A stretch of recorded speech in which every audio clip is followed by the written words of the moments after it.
Colombia es un país ubicado en América del Sur. Tiene una superficie de 1.141.748 km² y posee costas en el Océano Atlántico y Pacífico.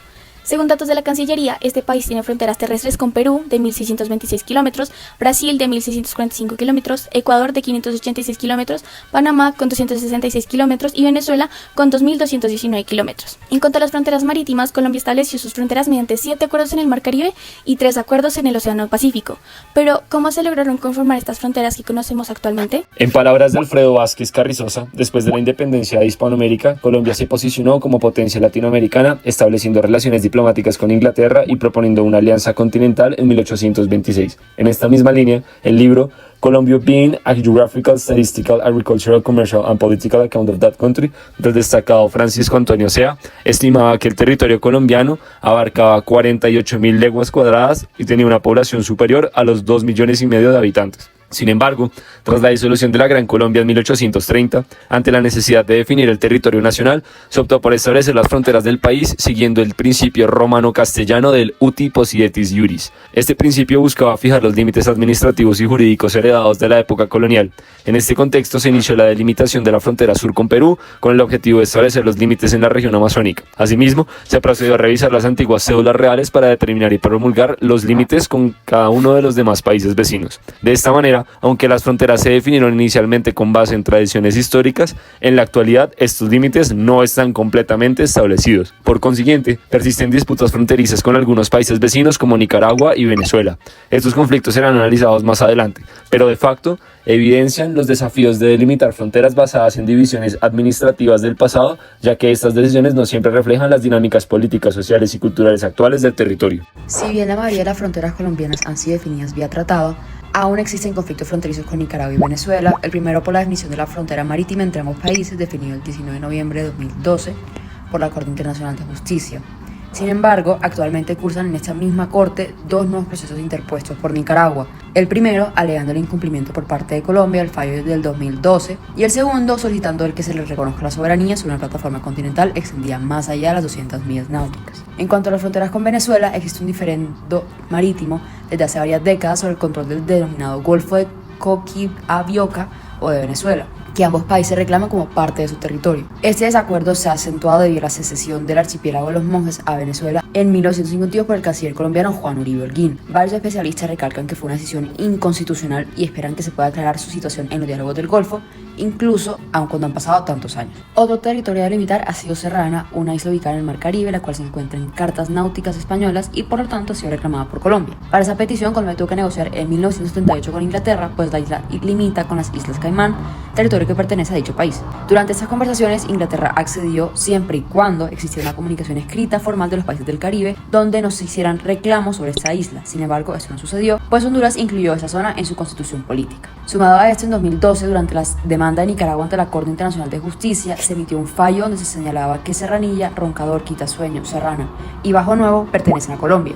Decisiones que Estados Unidos no apoyó debido a que tienen potestad sobre algunas de estas islas. Actualmente sigue sosteniendo potestad sobre Serranilla y Bajo Nuevo y derechos de pesca en las áreas cercanas. Los complejos que ha tenido Colombia para definir sus fronteras y estar presente en cada una de ellas ha llevado a la existencia de vacíos en estos lugares que han derivado en diferentes problemas fronterizos, como lo han sido los enfrentamientos entre grupos armados en zona fronteriza con Venezuela, las migraciones en el Darién, conflictos transfronterizos en la Amazonía en materia de gobernanza medioambiental y con ello el crimen organizado transfronterizo. Con respecto a los crímenes transfronterizos que enfrenta Colombia, se puede decir que estos son complejos. Estas regiones fronterizas no solo son puntos de tránsito crítico para el tráfico de drogas, armas y migrantes, sino que también son epicentros de conflicto y violencia debido a la presencia de grupos armados y organizaciones criminales transnacionales. En este análisis nos enfocaremos en las fronteras colombo-venezolana y colombo-panameña, 2 de las más problemáticas y vulnerables. La frontera entre Colombia y Venezuela, con 2.219 kilómetros de extensión, es altamente vulnerable debido a su tamaño y a la existencia de numerosos pasos fronterizos ilegales. Esto facilita la presencia de crimen organizado transnacional, incluyendo el tráfico de inmigrantes, armas y drogas, así como el contrabando de combustibles y la formación de nuevos grupos armados. La frontera entre Colombia y Venezuela se ha convertido en un foco de crimen organizado transnacional. Grupos armados como las disidencias de las FARC y el ELN, junto con organizaciones criminales venezolanas conocidas como megabandas, se disputan el control de actividades ilícitas como el narcotráfico y la minería ilegal. El apoyo del régimen venezolano a estos grupos ha agravado la situación, facilitando sus operaciones y proporcionando armas. La producción de cocaína en la región del Catatumbo es especialmente significativa, convirtiéndola en un punto clave para el tráfico de drogas a nivel internacional. Esta compleja problemática se ve agravada por la presencia de actores criminales diversos y la larga historia de conflicto en la zona, lo que ha generado una situación de violencia y criminalidad sin precedentes. Con base en lo anterior, se puede decir que la frontera colombo-venezolana se ha convertido en un territorio altamente inestable y peligroso, dominado por el crimen organizado y la violencia. Por otro lado, con respecto a la selva del Darién, se puede decir que existe una relación entre migración y criminalidad organizada en dicha frontera. En primer lugar, el Clan del Golfo, el grupo armado ilegal hegemónico de la región, explota su control territorial en esta zona, relacionándose de tres maneras con el tráfico de migrantes. Primero, la tributación forzada por todas las actividades relacionadas con este fenómeno. Segundo, la contención de la violencia y abusos contra los migrantes del lado colombiano de la frontera. Y tercero, la restricción del uso de rutas marítimas y terrestres. Estas acciones tienen que ver con su intento de diversificar sus ingresos económicos, alejar la atención de las autoridades y mantener el control territorial. El tráfico de migrantes en el Darién colombiano es una economía ilícita, compleja y profundamente integrada en la región, con una gran influencia en los municipios del Urabá y el Darién. Aunque las acciones estatales e internacionales son insuficientes, la migración irregular ha impulsado la economía local. Los facilitadores locales, a menudo de las mismas comunidades, operan de forma fragmentada y ven su actividad como una fuente de ingresos, no como un delito. Así, el tráfico de migrantes se organiza de manera descentralizada, con cada eslabón de la cadena de actores operando de forma independiente en distintas etapas del viaje de los migrantes. Otro punto importante a recalcar han sido los conflictos transfronterizos en la Amazonía debido al desequilibrio del ecosistema natural asociado al desgaste de un modelo económico basado en la explotación de la naturaleza. En el marco de acción política colombiana, los temas medioambientales y su defensa han sido liderados en su gran mayoría por movimientos sociales y otros actores civiles como la academia y las organizaciones no gubernamentales, que buscan lograr el reconocimiento y la defensa de la diversidad ambiental de los territorios nacionales. Para el caso concreto de la Amazonía, tomando en cuenta su vital interrelación con una selva continental, el asunto de la gobernanza ambiental adquiere mayor interés con el paso de los años, tanto por la necesidad de acciones de multilateralismo como por la intervención de la diversidad cultural y étnica que ahí se encuentra.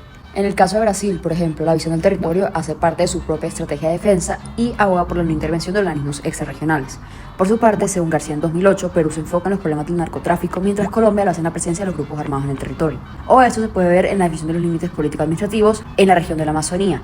Esto ha resultado ser un proceso bastante complejo y conflictivo que representa obstáculos para la concreción del interés nacional, así como los objetivos estratégicos que se derivan de ese interés. En efecto, desde la consolidación histórica de la nación colombiana, una vez el proyecto bolivariano de la Gran Colombia, las dinámicas de los actores sociales presentes en los territorios fronterizos han determinado por expresarse en conflictos, guerras y otra serie de amenazas para la expresión de la capacidad de poder y la soberanía nacional. Es por lo anterior que se podría decir que la radiografía de las fronteras colombianas demuestra que existe una alta composición de dinámicas criminales transnacionales, la mayoría de estas asociadas al tráfico, a los tráficos ilícitos, y que están presentes en toda la región, generan fricciones sociales respecto a la soberanía estatal, hacia la ciudadanía y también por el actuar de la fuerza pública en territorios de difícil definición fronteriza.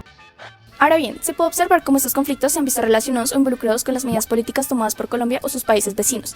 En este caso vamos a comentar 3 políticas o decisiones que han aplicado últimamente. Para empezar, hablaremos sobre Venezuela. En el último mes, el Ministerio de Defensa de Colombia anunció su decisión de incrementar la seguridad en la frontera con Venezuela, desde Guainía hasta La Guajira, haciendo especial énfasis en Cúcuta, norte de Santander. Esto debido a 2 puntos. Por un lado, las elecciones y la serie de movilizaciones que se han visto en el vecino país, y por el otro, el incremento en la preocupación por los problemas transfronterizos explicados anteriormente. En cuanto a la frontera con Panamá, en el Darién, el gobierno panameño en los últimos meses ha colocado una serie de barreras de alambre de púas y desplegó patrullas del Servicio Nacional Aeronaval en esta frontera con el fin de contener la migración hacia su territorio. No obstante, fue una decisión arbitraria, pues según comunicados hechos por el presidente Petro, no es la mejor decisión. Esta zona es compleja, tanto por la situación que se vive en ella como por el difícil diálogo y poco consenso que existe entre ambos países. En cuanto a la Amazonía, como ya mencionamos, ha sido un punto sensible con respecto a actores al margen de la ley. Se han visto algunas iniciativas gubernamentales para tener ciertos consensos ambientales con los países que comparten esta zona, y con ello se ha presenciado mayor atención en estas áreas conflictivas. Entre ellos se ha observado su gobernanza medioambiental en los foros y agendas de trabajo con países de la región, así como también se ha optado por el diálogo y la cooperación para atender estos temas. Según resultados expuestos por el Ministerio de Ambiente y Desarrollo Sostenible,